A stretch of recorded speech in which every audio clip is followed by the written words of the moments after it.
The person that you can completely map and who only does positive things for you, it's like A, you don't know that person. B, they're not communicating with you, nor you with them. Maybe they're just subordinating themselves to you or you to them. And you're not growing. You want someone who can, a real relationship is a wrestling match. It's a grappling phenomena that you both emerge transformed from. And that's what people want. They don't want a pushover. Not unless there's something wrong with them.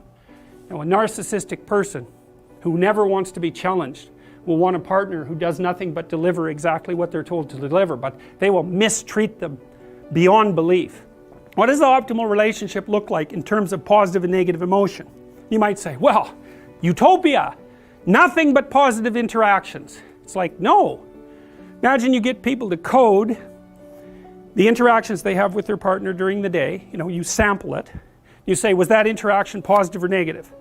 And then what you're trying to do is predict the longevity of the relationship. Okay, so here's the data. If it falls under 5 positive interactions to 1 negative interaction, the relationship doesn't continue. Fair enough, too much negative. That's easy to understand. If it exceeds 11 positive to 1 negative, the relationship doesn't last. Why? No challenge.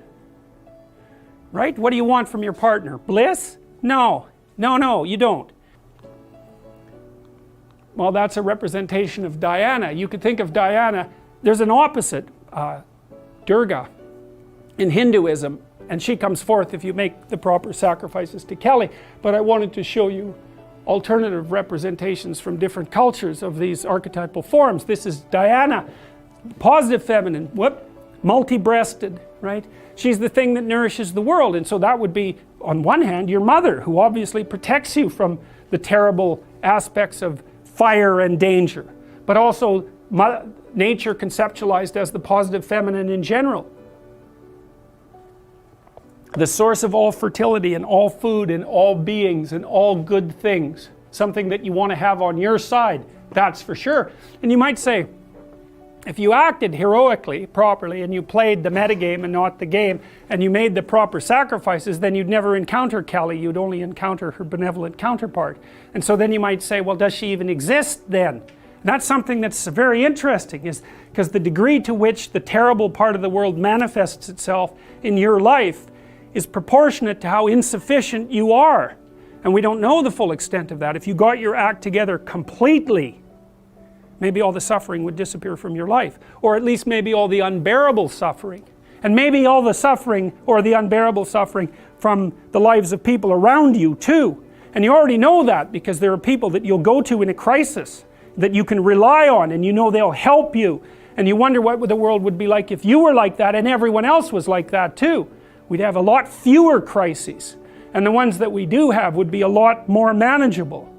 And so when people say, well, why is the world so rife with suffering? One answer to that is because we're not yet what we could be. And at least that's an answer that we have some control over, right? You're not going to talk God out of making the world suffer, that's for sure. And you're not going to negotiate directly with Mother Nature, but you might be able to put yourself together a little bit and see if that works. At least it's under your control. And God only knows what the upper limit of that might be. Well, here's the decomposition of the fundamental archetype.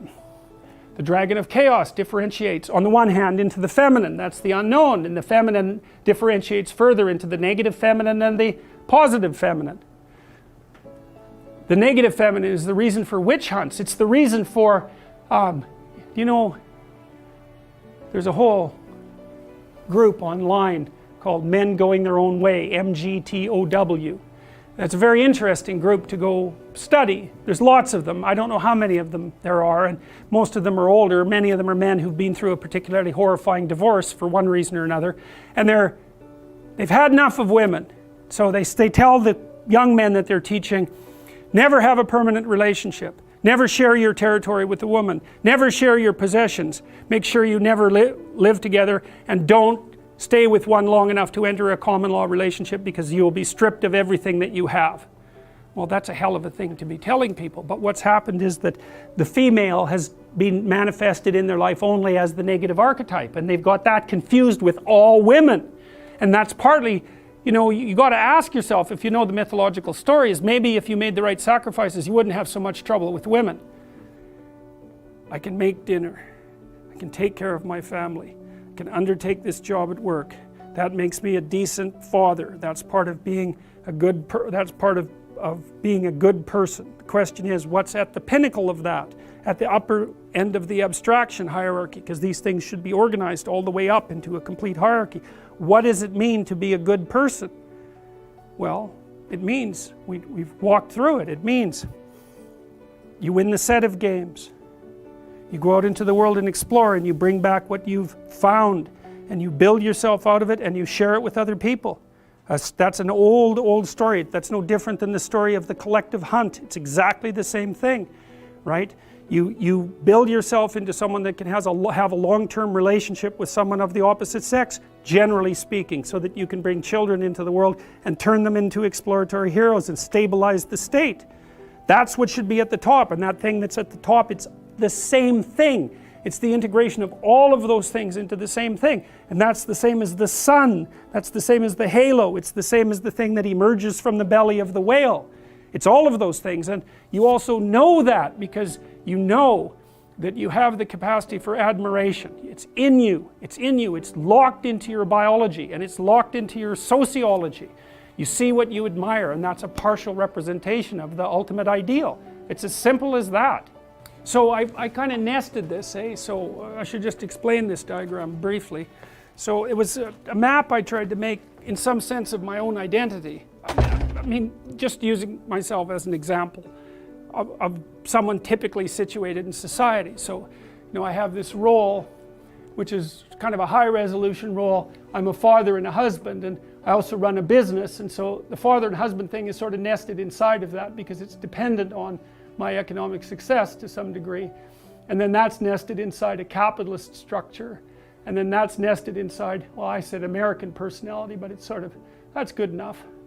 And then that's nested inside the humanistic Western personality and inside the Judeo-Christian personality, and that's all nested inside this thing that's best conceptualized as something approximating the exploratory hero.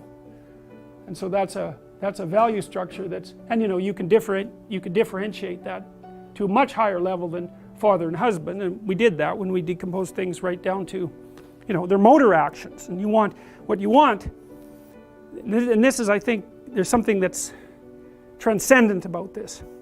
You want all those things stacked up, so they're all operating properly at the same time, all the way up and all the way down, and I don't even know how far down means. Like, if you get all those things together, your physiology be organized and oriented properly too.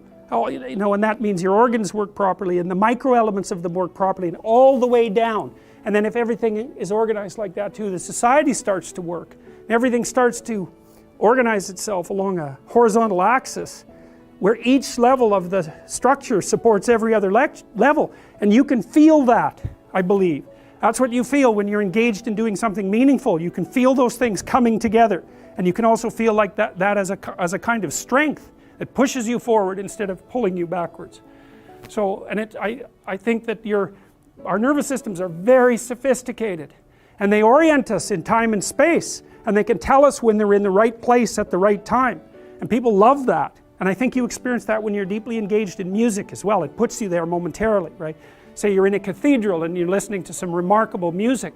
If the light pouring in, you're in trees, because that's what a cathedral is. That's what the arches is. It's light coming through the trees. That's what's represented in the stones. You're in there, you're looking at the light. It's pouring down at you. You're at the center of the world, and there's a great piece of music playing. And it's an indication that everything is stacking up along this one pole. That's what it's supposed to produce. That produces a religious experience if it works properly. You know that. You go to rock concerts, you go listen to music. So what the hell do you think you're doing there if you're not having a quasi-religious experience? You think you'd go otherwise?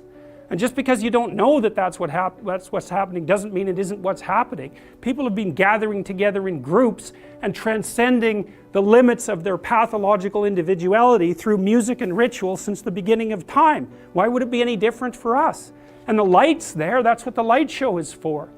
It's the same thing, it's just that the religious element of it is stripped away, partly because we've criticized that to death so carelessly that we can't integrate it anymore into ceremonies like that.